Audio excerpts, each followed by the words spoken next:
YouTube, what's up? Today, we're back with the cobalt.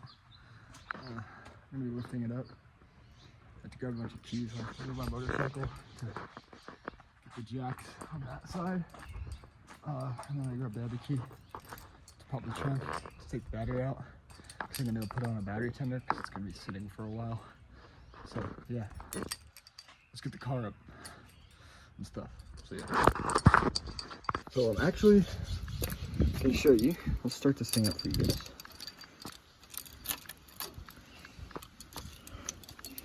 Forgot to get neutral. What the Sigma? My signal came loose. Oh.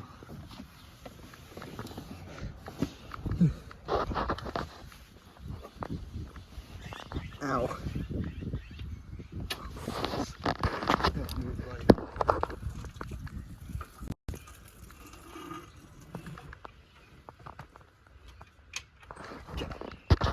Let's see if we can do this. Of course, when I'm filming it to start up, it won't start up. I know it's not out of gas. There we go.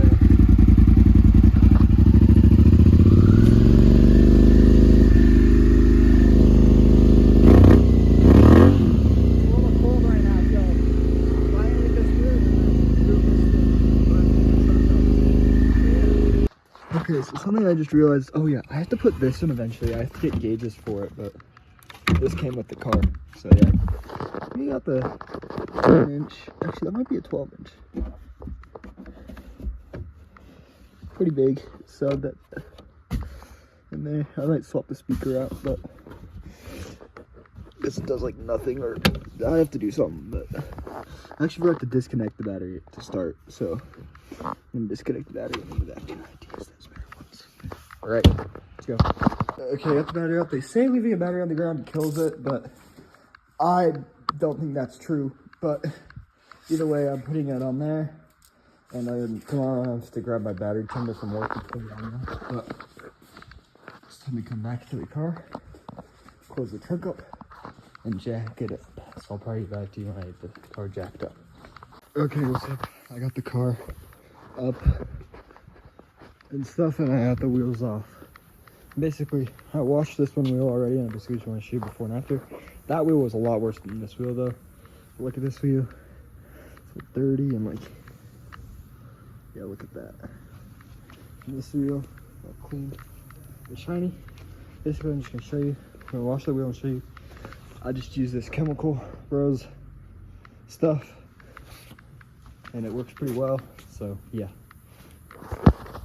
Get back to you. Okay, another thing I noticed on this wheel, literally there's freaking spider webs on it. I don't know if you can see it. Jeez, look how it's sitting for a long time. Okay. Let me wash the wheel and get back to you. This is basically all I do, is I just do this. For the first part, kind of rinse it off with water. So yeah. Okay, this is the other wheel. Clean. So yeah, obviously these wheels have damage on them and stuff. This is the other one clean.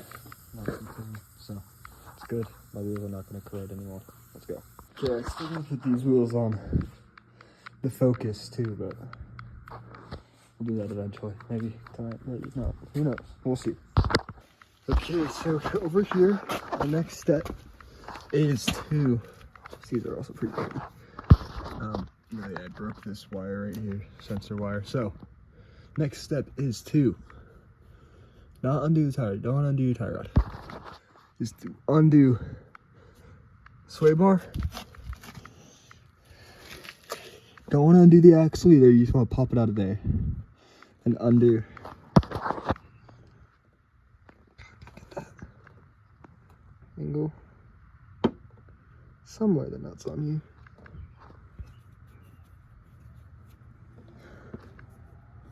Oh, it's right there. Undo. See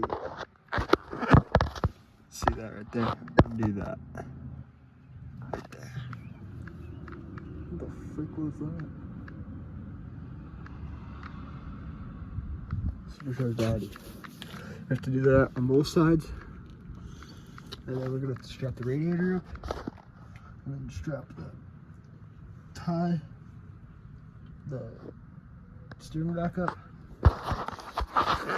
And then undo the motor mounts, undo the axles, and then undo the subframe bolts, and everything should be good.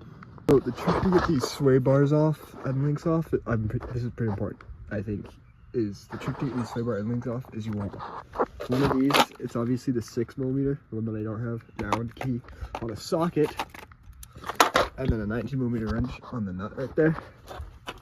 And it is a nylon locking nut, so it is going to be a pain to get off, but I always done these BC coilovers with my BC struts, and links, so yeah, it's gonna be a pain, but you get it, and it's really tight right now. So I'm probably gonna go get my PUD blaster and blast the other one, and just blast all the bolts on here that I need to get off too. But I need to get this off and some other stuff off. So yeah, I'll get back to you when I do that. So I might actually be slow. I was totally spinning this the wrong way, and it was really hard, and then I finally realized, and now it's really freaking easy. Click. Wow. So yeah. I don't know where I got that, but it hurts. So yeah, if you're gonna take something off, know which way the freaking bolt turns, dog. Freaking idiot. Also, so you don't have to bag these and label them, put them on the stud just like that. And then before you do anything else, go around and get the other one off, because having the sway bars off on both sides will make it so much easier. So that's what I'm gonna go do. And then I'm gonna get these off. I'm probably gonna pop my axles out just a little bit and get back to you guys. Okay, I'm in the car right now. Got the axles popped out, if you can see. Now the reason you want to pop the axles out before you take this control arm off is because when you take the control arm off, most of the rigidity to this hub all goes away. You try to pop the axle out and it just kind of moves the hub. So it's a lot easier to just get the axle popped out when you have this to back you up. So yeah, also another thing on just SS's is you have this half strengthening shaft, because you have more power going through this axle, this car, that you do have to take off. So you're gonna have to take that off and this half shaft off, but you wait to do that until you get to the point where you're basically taking the transmission off. So yeah, you also have to take this bracket off. So yeah, cool. All right, I'm gonna get these control arms off. Okay, that's the control arms out, baby. So yeah, it's gonna rotate like that, and that's why it's easier. That's why you want to take both out when you get the control arm, both sway bars out when you get the control arms out, because it's gonna make these move a lot easier and get out of the way. So that one's out right there. So yeah, all right. Holy, I'm dirty. So now I have to strap my radiator up and strap the steering rack up. I can take the steering rack bolts off, and then we'll be good.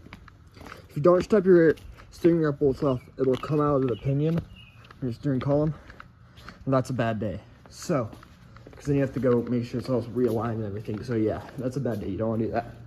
So I'm gonna find my straps and then do that. Okay, so guys, I actually forgot to film. Hopefully the music isn't in this, but I basically really want to dig in the subframe out. I have to get that one back bolt out, and actually, it's coming out easier this time. It's probably because I got it last time. But basically, last time I came up with the problem where the bolt gets seized inside the bushing, and basically all you need is a really freaking big breaker bar, and you break that bushing loose inside of the control arm and inside of the subframe, and spin it from inside of the control arm. And basically, we tried so hard to get it with the impact, it couldn't spin with the impact. But now the impact's spinning it, so I'm gonna see if I can get that off and then get back to you guys. So yeah, but also I'll show you how to, right now I'll just show you how to support the subframe when you're taking it out.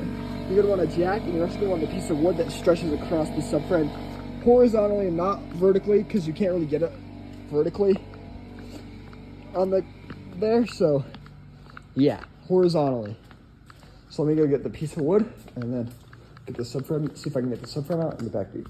Okay, so subframe's out, and that was so much easier than last time. Holy cow. So basically, yeah, you just do that horizontally wise till I have it right there. And that's how you get it out. That will get it out smoothly enough and get you out from underneath when it comes out. And you basically just have to pull the jack out. And trust me, you do not want this subframe falling on you. It weighs probably about 80 pounds and will crush your skull. But sorry, my air compressor is going off right now, so it's kind of hard to talk. But whew, to be honest, we might actually get the freaking transmission out tonight. Based on how it's looking, I mean, it's still light out. The sun still has a long way to go, and I only have all the bell housing bolts out to come out, and we're out. So let's freaking go, bro. Oh, look at that, baby. Whew. Let's go. Oh, that's where that went. I don't know how I'm gonna get that out, but let's go. I might actually order a bushing kit too and replace all those bushings in here. So, but we'll have to see. But yeah, let's freaking go. We got that out. Whew. Easy, hard, like one of the hardest parts. Now it's just getting the freaking transmission out, which is arguably the hardest part because it requires the most skill. But let's freaking go. We got the subframe out. That's the next big step. So let's go. All right, so now you can see why I had to strap this up, because it has these dowels there and this bolt right there that holds that in. So now what I'm gonna do is take this off, get these out. Oh. That's fun. And then, so these two bolts right there. And then I believe there's this one right there. Oh, look, this is styrofoam cast. Oh, there's one right there. You gotta take this bracket off. So yeah. And then it just makes the transmission come out from here easier. So I'm gonna take this bracket off, get the axles out, and take this half shaft out. And so take axles out, half shaft, bracket, axle, and then we're gonna strap the transmission up, get the bell housing bolts out, and call it a freaking day. Let's go, baby. Whew. I'm probably gonna get the clutch out too, and we'll see what the condition of the pressure plate looks like, because that's the whole reason I'm taking this out. And if I take it out and the freaking pressure plate's not bad, bro, I'm still gonna get a freaking clutch kit, but like I'm gonna be kind of pissed, not gonna lie. And do we take the downpipe off? I don't know. Do we want to? Oh, look, that's for a wideband. I'll probably use that. So yeah. Yeah, motor. So yeah, let's go. Ho ho. Came out so much easier this time, bro. Holy, look at that. So let's go. Get these out.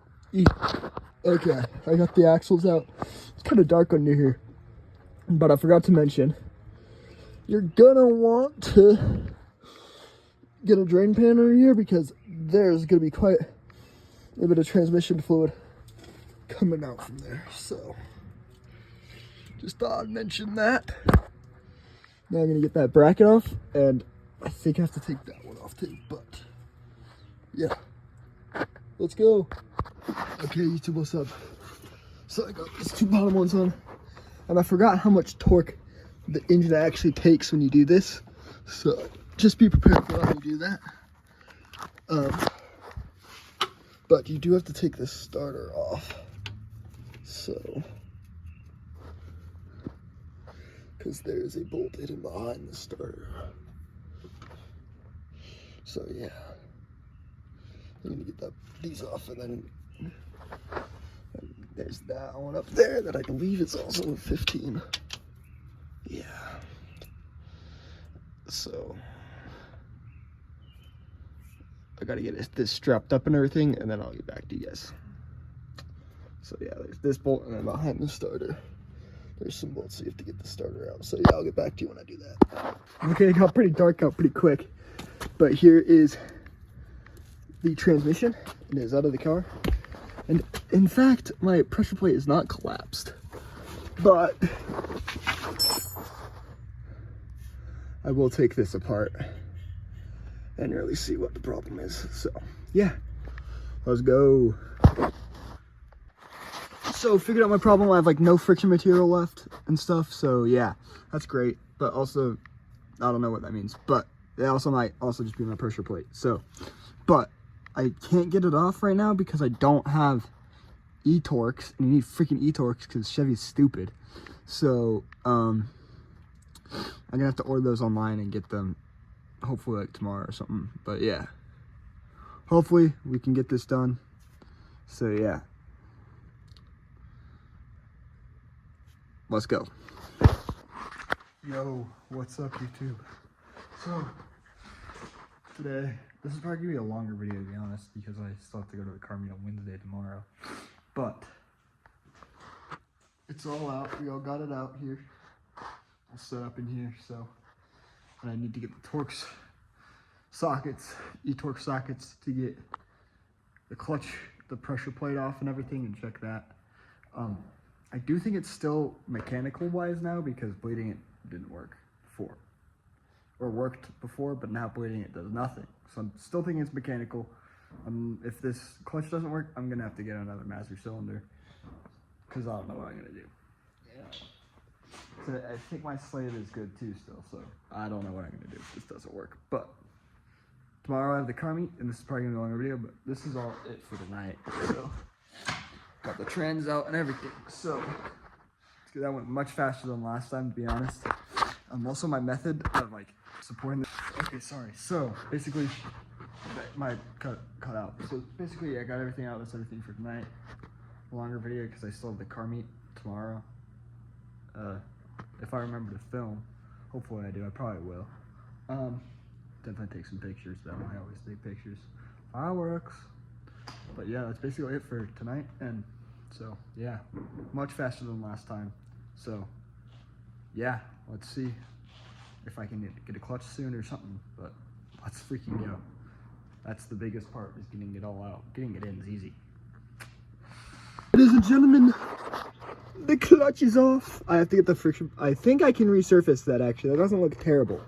But we figured out our issue. I'm pretty sure they got some gay freaking Chinese clutch, because there's no markings on this thing. And it has this weird freaking number. And this thing's all whack. And guys, look. I wonder what my issue is. That spring's broken. This came out of my pressure plate. And oh, what is that? What is that? The spring broke and got in my pressure plate, so it cannot compress anymore.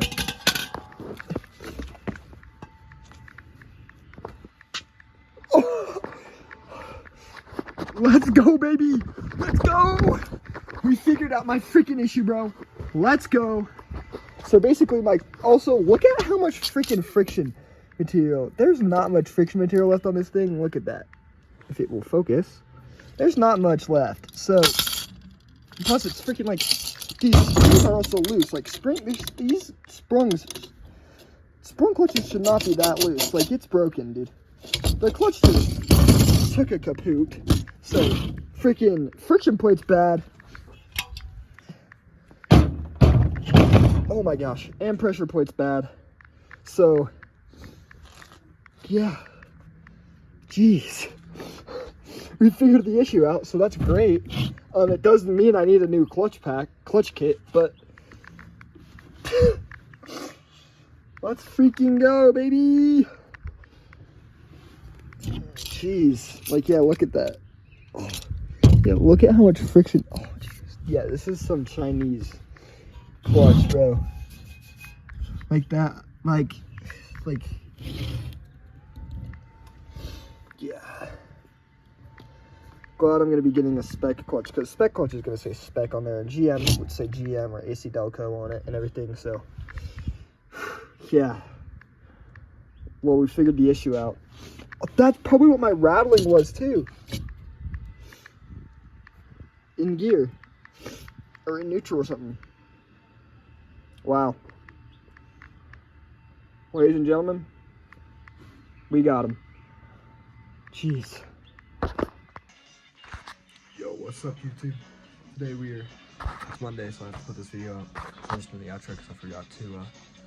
So yeah, basically just got the clutch out, figured out what was wrong. So that's great. Now I gotta order the clutch. So try to make a video when that happens. I do have to put them out for next Monday though. So if I don't get it, by then I'll probably just go to a car meet. I have to go to a car meet and stuff. Probably put the wheels that I've been saying I've been gonna put on the Focus. And yeah, right now I'm playing freaking Tokyo Extreme Racer 2, Drift 2. Got my 11 right here. A511. 8511. Cool. So yeah, peace out, like and subscribe. See you next time.